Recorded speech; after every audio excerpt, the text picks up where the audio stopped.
Hi there, Lisa Rana here, and welcome to another Assemble This video. Today's card is all about sending encouragement with a bit of shine. There's lots of gold accents in this card to highlight this beautiful girl from the Patience with Yourself sentiment kit from Unity Stamp Company. There are so many amazing sentiments in this kit for lots of supportive occasions for when we're just facing those life events that are so hard to put into words. Watch along as I create this card to music. There won't be any chatter, but I just love to see how a card comes together, and I hope this process inspires you as well. So let's get started.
The finished card with everything gold and shiny.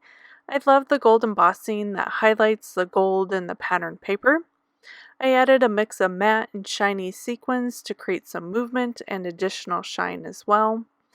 I'll have all the supplies listed in the description of this video, so please give it a thumbs up if you liked it. And if you have any questions or sweet comment, post below. I just love to read each and every single one. Thank you so much for creating with me today. I hope you enjoyed, and I'll see you next time. Bye.